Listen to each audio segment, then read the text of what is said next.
21वीं सदी के 20वें साल में भारत में नई शिक्षा नीति आई। जी हाँ, मैं मिहिलाल पाल और आप देख रहे हैं Mihilal education and technology YouTube channel. आप सभी का स्वागत है। आपको इस वीडियो में नई शिक्षा नीति क्या है और इसमें खास बातें क्या है और खास इसमें कमियां क्या है, इस वीडियो में आपको सब कुछ बताई जाएंगी। तो बने रहिए लास्ट तक, हमारे इस वीडियो को देखिए बिना स्किप करे। और साथ ही अगर आपने अभी तक हमारे चैनल को सब्सक्राइब नहीं किया है तो ऐसी ही जानकारी पाने के लिए चैनल को सब्सक्राइब कर लीजिए।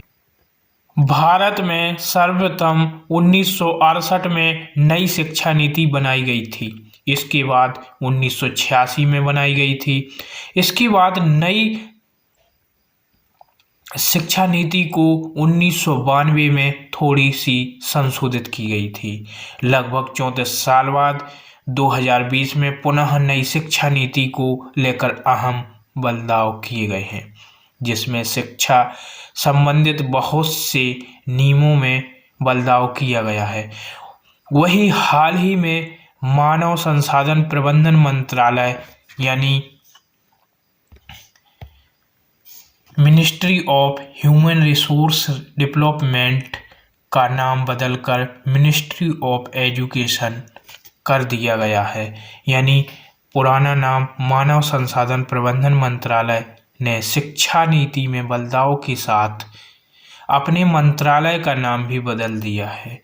मानव संसाधन प्रबंधन मंत्रालय को अब शिक्षा मंत्रालय के नाम से जाना जाएगा।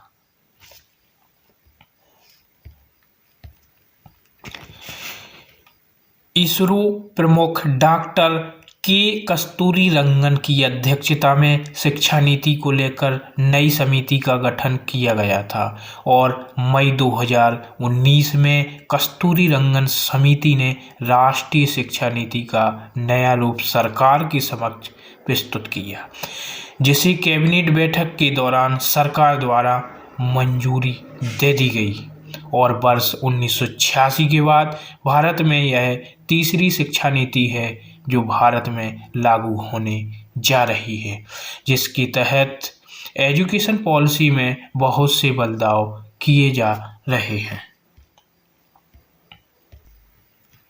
नई शिक्षा नीति 2020 के तहत 2030 तक शैक्षणिक प्रणाली को निश्चित किया गया है और वर्तमान में चल रही 10+2 के मॉडल के स्थान पर पाठ्यक्रम में 5+3+3+4 की शैक्षणिक प्रणाली के आधार पर पाठ्यक्रम को विभाजित किया गया है। और नई शिक्षा नीति 2020 के लिए केंद्र और राज्य सरकार के निवेश का लक्ष्य भी निर्धारित किया गया है, जिसमें केंद्र तथा राज्य सरकार शिक्षा क्षेत्र सहयोग के लिए देश की 6% GDP के बराबर शिक्षा क्षेत्र में निवेश करेगी।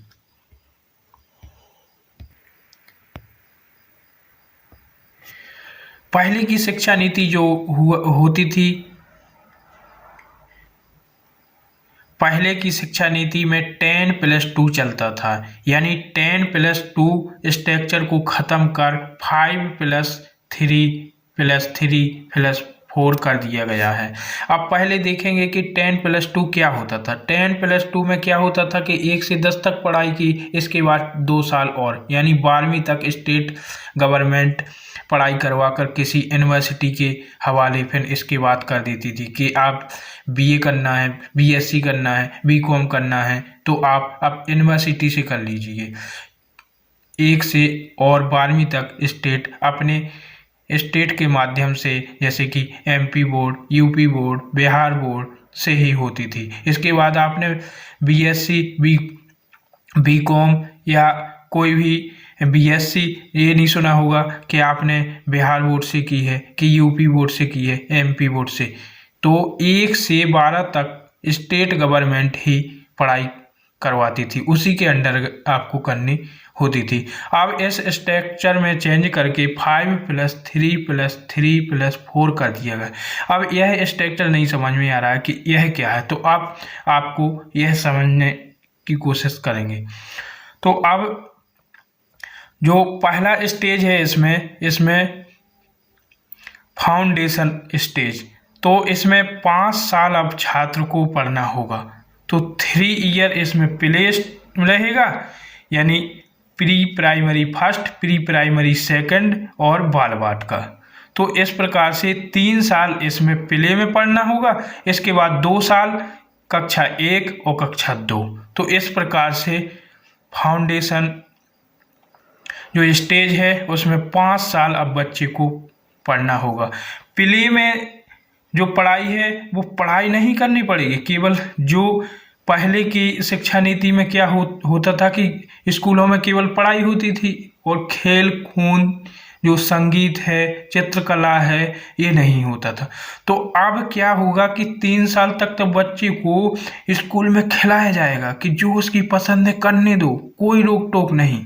क्योंकि इसमें क्या होना है कि नो एग्जाम, कोई एग्जाम ही नहीं है। इस स्टेज में कोई एग्जाम नहीं है, बच्चा अपने आप जो पढ़ना हो उसको पढ़ने दो, कोई दिक्कत नहीं है। तो इस प्रकार से इसमें कक्षा 1 और कक्षा 2 भी सम्मिलित है। तो ये फर्स्ट स्टेज हुई। अब सेकंड स्टेज इसमें आती है प्रिपरेटरी स्टेज। तो इस स्टेज में एग्जाम स्टार्ट होगी, तो इसमें स्टार्ट होगी क्लास 3 से 5 तक। इसमें क्या होगा, एक्टिविटी होगी, स्टडी होगी, लैंग्वेज, जो लैंग्वेज उसको मदर लैंग्वेज आती है तो मदर लैंग्वेज के माध्यम से भी पढ़ सकता है, और नेशनल जो राष्ट्रीय लैंग्वेज आती है उसके माध्यम से भी पढ़ सकते हैं। और पहले की शिक्षा नीति में स्टार्ट होता था 6 ईयर से, यानी जब बच्चे की उम्र 6 साल हो जाती थी तब उसको कक्षा 1 में एडमिशन दे दिया जाता था। आपकी शिक्षा नीति में 5 का मतलब यानी 3 साल तो उसको प्ले में यानी 3 साल से एडमिशन दे दिया जाएगा।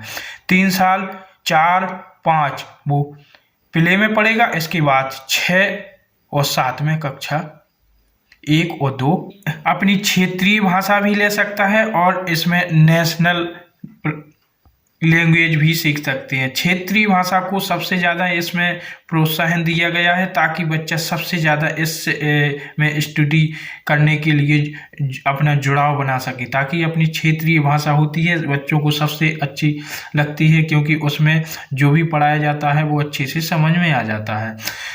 तो इस प्रकार से आपने अभी इसमें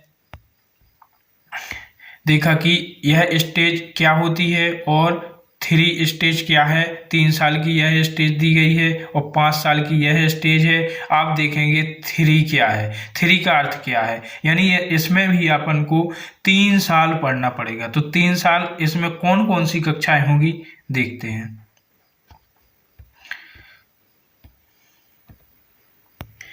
अगले 3 साल का प्रोग्राम होगा मिडिल स्टेज, इसमें 3 साल लगेंगे। तो यह इसमें कक्षा 6 से 8 तक यह स्टेज चलेगी।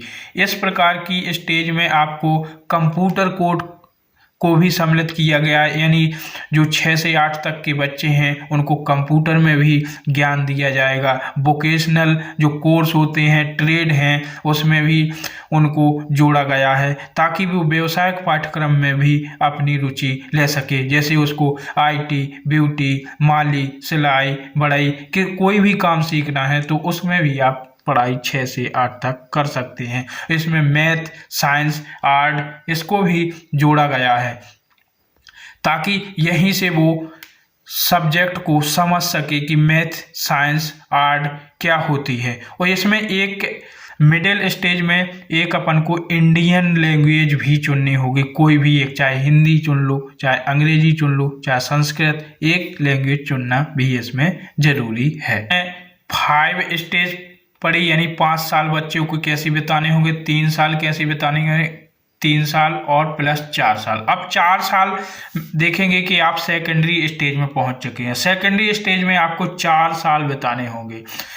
इसमें आपको नो स्ट्रीम को इस पॉलिसी में ख़त्म कर दिया गया है। ऐसी यानी आप पहले यहाँ सब्जेक्ट चुनते थे तो सब्जेक्ट में जैसे आप आर्ट चुना तो आर्ट में आपके जितने सब्जेक्ट दिए गए हैं उसके अतिरिक्त आप बायो के सब्जेक्ट नहीं ले पाते थे।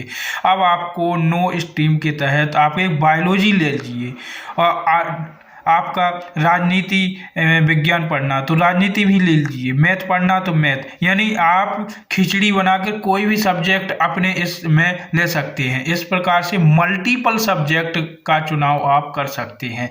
यह स्टेज क्लास 9 से 12 तक रहेगी और जो परीक्षा साल भर में होती थी अब सेमेस्टर प्रणाली इसमें लागू हो जाएगी, यानी हर 6 महीने में इसमें परीक्षा होगी। क्रिटिकल थिंकिंग बनाई जाएगी। इसमें मतलब रटंतु विद्या को प्रोत्साहन नहीं दिया गया है। जैसे कि इसमें एक उदाहरण के लिए समझें, जैसे गांधी जी नरम दल के ना होके गरम दल के होते तो क्या होता। अगर महात्मा गांधी जैसे अपने देश में राजनेता ना होती तो देश आज़ाद होता या नहीं। इसके लिए इस प्रकार से क्वेश्चन, ताकि उनकी थिंकिंग एक बेल्ट हो सके। इसमें आप एक फॉरेन लैंग्वेज भी ले सकते हैं। फॉरेन लैंग्वेज में केवल चीन की भाषा मंडोरियन भाषा को छोड़कर आप रशियन कोई भी लैंग्वेज का चुनाव कर इसमें आप सम्मिलित कर सकते हैं। तो इस प्रकार से सेकेंडरी स्टेज 4 साल बहुत ही महत्वपूर्ण है। इसमें आपको नो स्ट्रीम यानी स्ट्रीम को ख़त्म कर दिया गया है, तो आप यहाँ पर कई सब्जेक्ट ले सकते हैं जिसमें आपकी रुचि है वह सब्जेक्ट आप मन चाहे, यानी बफर सिस्टम टाइप का हो गया कि आपको जो सब्जेक्ट में रुचि है उसको ले लीजिए, कोई दिक्कत नहीं है। तो इस प्रकार से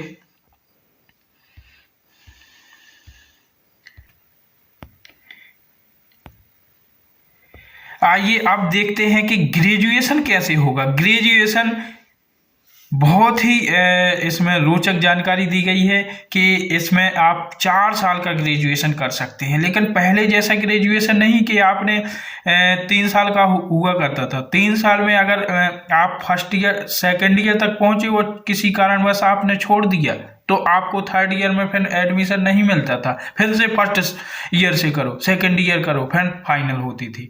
अब ऐसा झमेला नहीं है। अब इसमें संशोधन क्या कर दिया गया है कि आपने अगर फर्स्ट ईयर कर ली है और किसी कारण छोड़ दिया कोई दिक्कत नहीं, तो आपको जो मार्कशीट मिलेगी उसमें लिखा होगा ग्रेजुएट सर्टिफिकेट, और अगर आपने सेकेंड ईयर तक कर ली है तो उसमें लिखा हुआ आएगा ग्रेजुएट डिप्लोमा। आप 10 साल बाद भी अगर आपने सेकेंड ईयर तक यानी डिप्लोमा ग्रेजुएट डिप्लोमा तक पढ़ाई की है, उसके बाद आप किसी कारण बस छोड़ दिया है, इसके बाद आपको 5 साल बाद आया कि हमको अब थर्ड ईयर यानी डिग्री करना है, तो आप 3 ईयर में यानी डिग्री भी कर सकते हैं। इस मार्कशीट में आपके ग्रेजुएट डिग्री लिखा हुआ आएगा, और इसके बाद आप अगर 4 साल पढ़ाई इसमें कर लेते हैं तो आपके इसमें रिसर्च ग्रेजुएट लिखा हुआ आएगा। री एंट्री, यह बहुत ही बढ़िया है कि आप री एंट्री कर सकते हैं,